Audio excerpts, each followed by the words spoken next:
It's one of the most isolated and remote countries in the world, with huge extremes of climate. It's got a reputation for endurance and toughness like no other. But how tough do you have to be to survive in Mongolia today?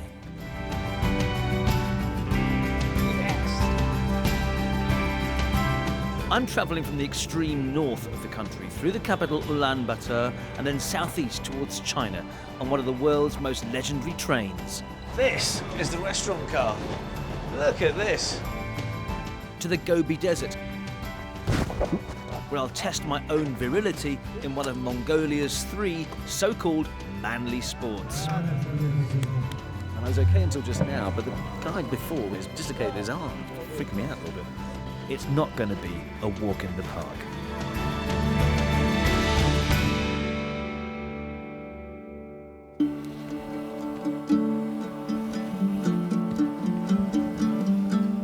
Close to the Siberian border is Mongolia's forested playground, wild, pristine and enchanting.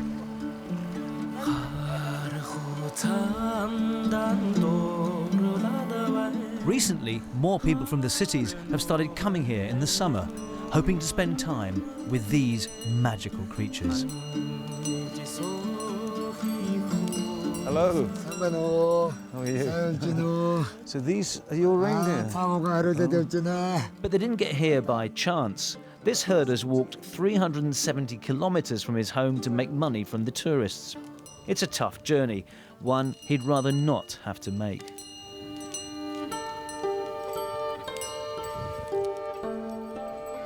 Thank you. As night's drawing in, we return to his teepee, and I wonder where his resilience comes from. Энэ Монгол хүн бол хамгийн халуун үүдэн төвчээртэй байдаг. Яагаад гэвэл маш их төвчээртэй халуун үүднийг маш их сайн барьж идэг. Зун халж үүдэн хурж идэг. Тийм үүднийг маш их төвчээрээр хангалттай даардгүй халдгүй тийм байхтай маш их сайхан хоол унд идэх чанартай хоол иддэг учраас цай унд нь гэхэл бөөн хужир байдаг. Хоол гэх дам мах, үхрийн мах, хоньны махаар идэж.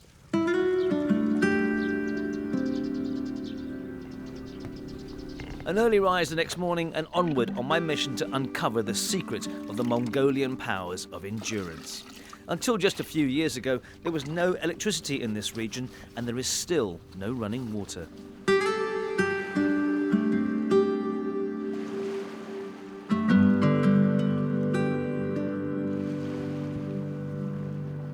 It's raw and physically quite demanding just to survive around here.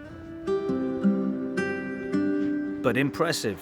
Take this, the Kuzgul Nur, more than 2 million years old and one of Asia's biggest freshwater lakes.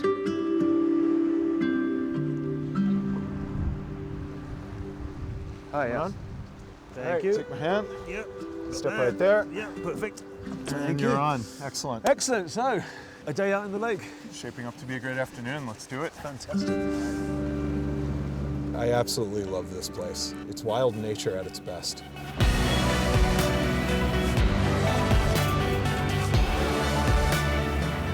Lake Hovsgol represents about 70% of Mongolia's freshwater supply and nearly 1/2 of 1% of the Earth's freshwater supply. Which is a huge amount if you think about it. It's incredible. I mean, if you think about bottles of water, you know, how many bottles of water are consumed in a day? Imagine 1 out of every 200 would be coming out of Lake Hovsgol, and most people don't even know that the lake exists. 8 years ago, first time I was... Greg came over from Canada in 2007 to join the first scientific diving mission to explore the bottom of the lake. But this is what he found. It does freeze pretty solid, but what they've done in the past, it's illegal now, but is drive tanker trucks of fuel across the lake, diesel and other fuels such as gasoline. So every once in a while, the ice breaks and the trucks go to the bottom. And it's known that there are more than 37 heavy trucks and additionally anywhere from 3 to 15 or more tanker trucks loaded with diesel and other fuels. So we're talking quite a lot of serious environmental damage potentially. Potentially, yes. Seeing that 1 liter of diesel fuel can actually contaminate 100,000 liters of fresh water. If you start talking about gasoline with additives, that figure can go from 1 liter to 5 million liters of fresh water that is literally destroyed.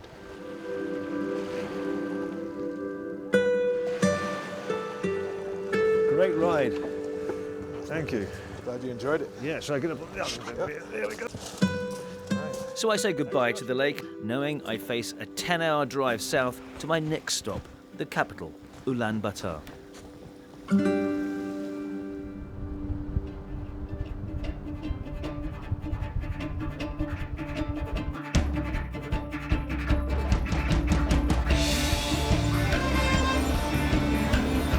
In a country of just 3 million people, the recent trend has been to move into the big city, where thanks to a mining boom, business and foreign investment were soaring up until 2012.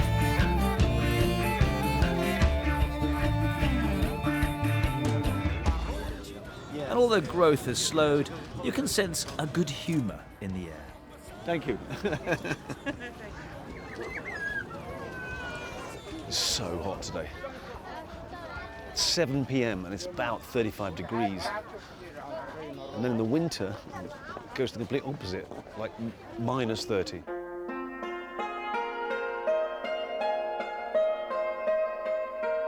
Hello. Can I go in? Thank you. More than a third of people still live in gers or yurts. It's cosy now, but you have to be hardy to live here when it's 30 degrees below. It can be pretty tough here, I can imagine. But lots of families are doing it.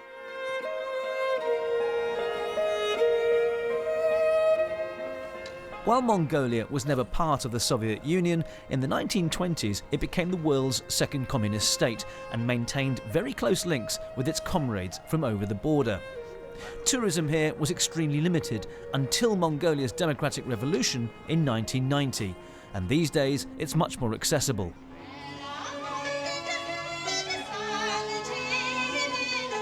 There are even new attractions on the block that'll give you a crash course in Mongolian traditions, some of which will make you wince.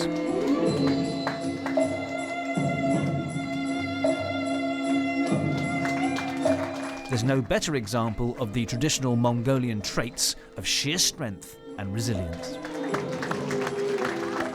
When I was, I think, 6 years old, I saw 2 girls was performing on TV, and then I just saw it and it looks very interesting, I guess.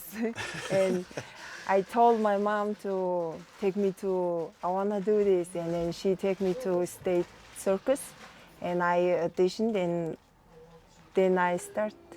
For most people like me, it looks really painful. Isn't it painful?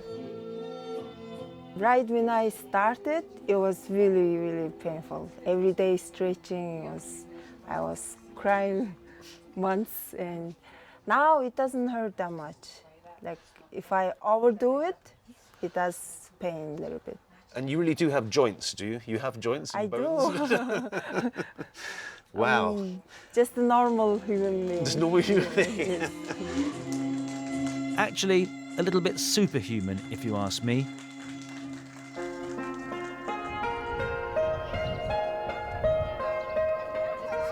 Nevertheless, Arintuya is a proud Mongolian and agrees to show off her hometown to me. A lot of people come after they graduate high school or college. Oh, really? Or even in the wedding.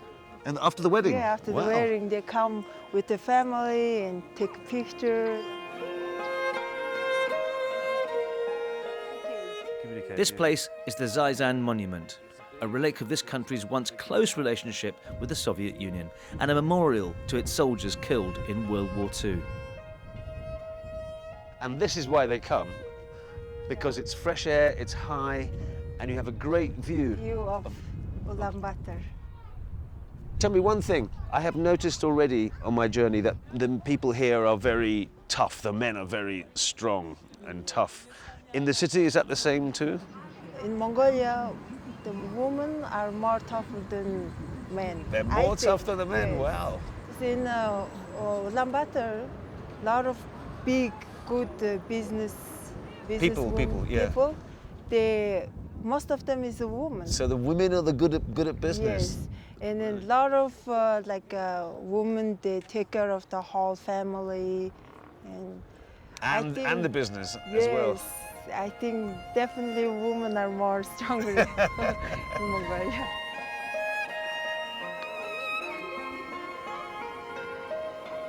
I think it's in the blood. In the blood, yeah? Because from Genghis Khan, great Genghis Khan. Aryan Tuya isn't the only one to claim blood heritage with the country's most famous son.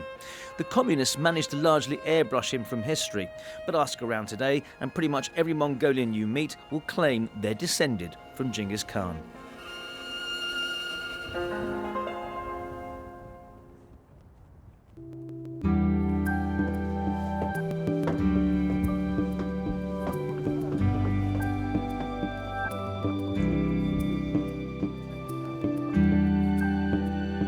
The last 10 years have seen the revival of the most feared and greatest warlord of all time.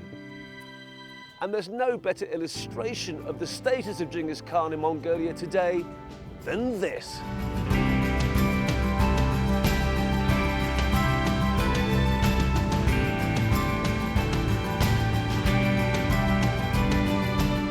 Built in 2008 and coated with stainless steel and 40 meters high, it faces northeast towards his birthplace. But how do you separate fact from legend about Genghis?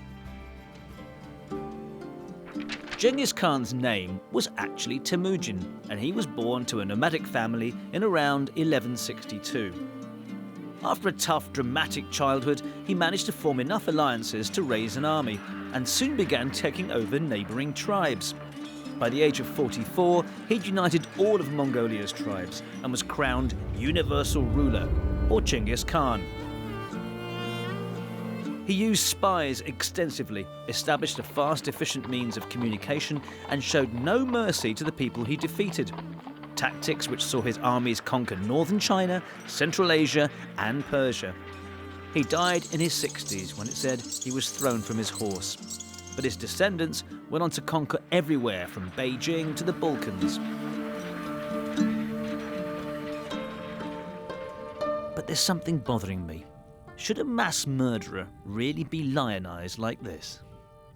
Ихэнх түүхсүүдэрт бол Чингис ханыг маш харгас байсан мэт хэлдэг боловч олон Монголын түүхийн сурвалжид бол Чингис хаан ялангуяа ард иргэдээ өөрсдийнхөө улсын иргэдийг мэддэг байсан учраас тэг шашин ёс суртахууны огт хөндөв. Тийм учраас тэг улс орнууд Монголын эзэнт гүрний одоо эзэмшилд ямар ч эсэргүүцэлгүй байсан. And of course, Genghis Khan epitomizes the Mongolian never-say-die attitude. Dear passengers, please have your tickets ready and occupy your seats on the corresponding cars. Thank you. And I'm now on my way deep into the country's outback to test my own powers of grit and determination. And to do that, we're going to get on the famous Trans-Siberian Express, which runs all the way from Russia to China. Thank you.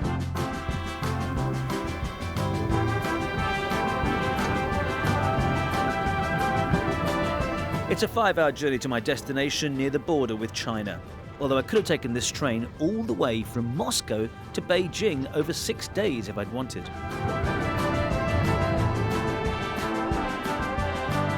Outside Ulaanbaatar, the population is sparsely distributed across this vast terrain. Check this out. This is the restaurant car. Look at this.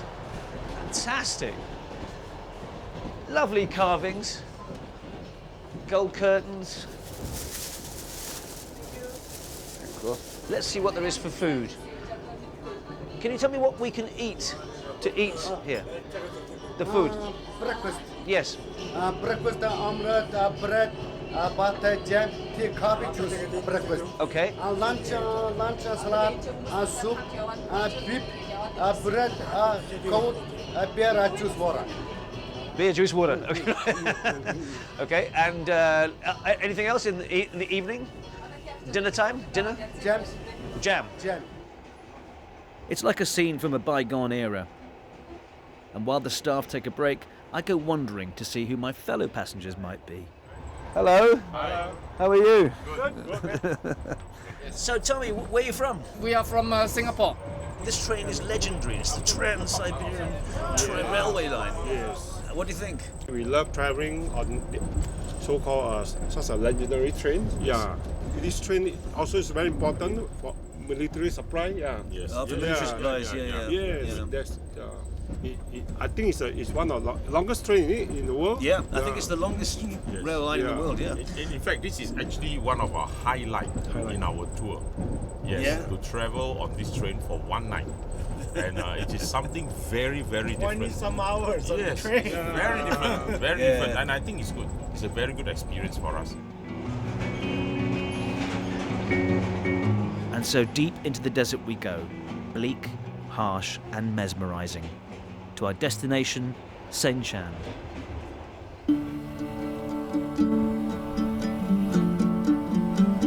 My first port of call is the home of a man who'll become my mentor in a sport that is quintessentially Mongolian. Sambano. Hello. Rajan. Hello. Hello.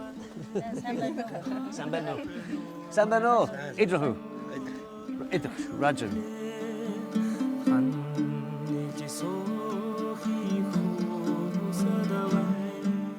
За одоо өвөө аав нэг хөрөлдөг гэсэн. Аймгийн өсөх өдөр наач марахаа гэж хүмүүс тэгэл өвөөгөө харж явж байгаа л тэгэл бөхөрлөх сонирхолтой болсон да.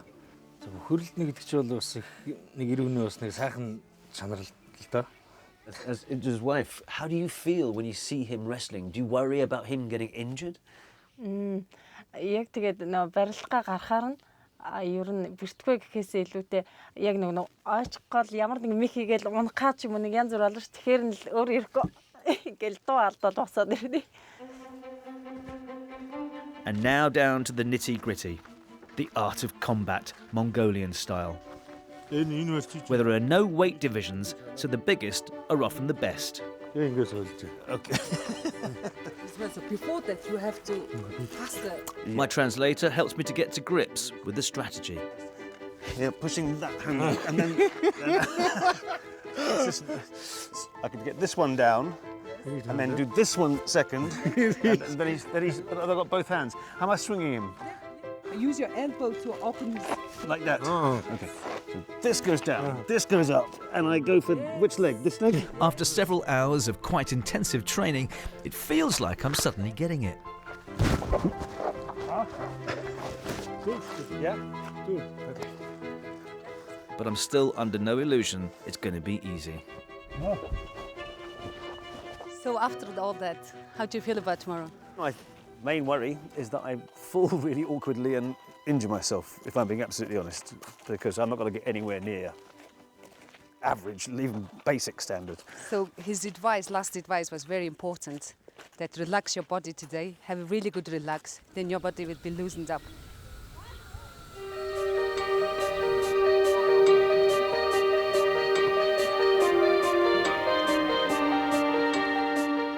Sunrise the next morning, and my mentor's wife takes me to an ancient site where I may draw some magical strength, called Shambhala. Яг энэ хэсэгт болохоор хүмүүс яг энерги авах гэж ирдэг. Тэгээд энерги авснараа хүний дотоод бие болон сэтгэл оюун ухаан маш их ариусж ирдэг. Тэгээд хүний ажил үйлс бас дээрээс нь маш их бүтдэг. Хүмүүс болохоор энэ дээр яг энергийг болохоор биеэр авдаг. You're encouraged to leave all harmful thoughts outside and set fire to your fears. It's worth a try, I guess.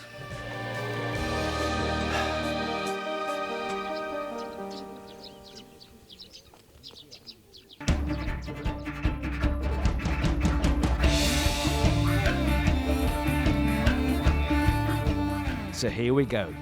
Nadam is an annual festival which takes place every year right across Mongolia. participants compete in the 3 manly sports: horse racing, archery, and wrestling. The biggest and most popular with tourists is, of course, in the capital. But this is the real deal. And to begin, the pomp of the opening ceremony.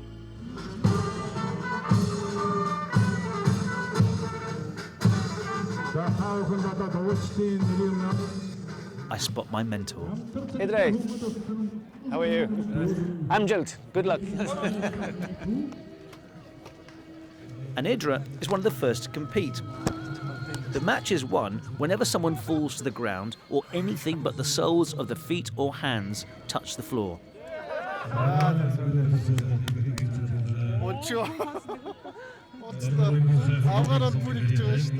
It could be you. I am just about to go on. And I was okay until just now, but the guy before with Idris has dislocated his arm, which is freaky. It's freaking me out a little bit. Minutes to go before my bout, and this is my opponent.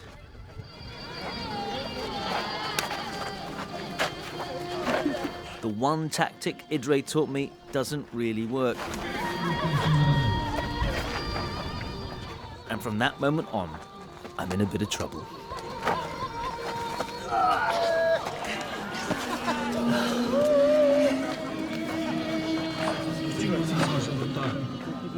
Good luck. Thank you.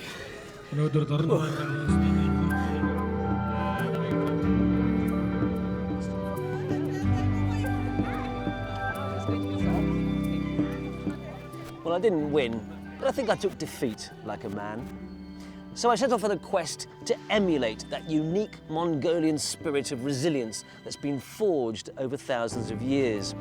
Did I succeed? Well, probably not. But I met quite a few characters en route who got that magic ingredient in spades.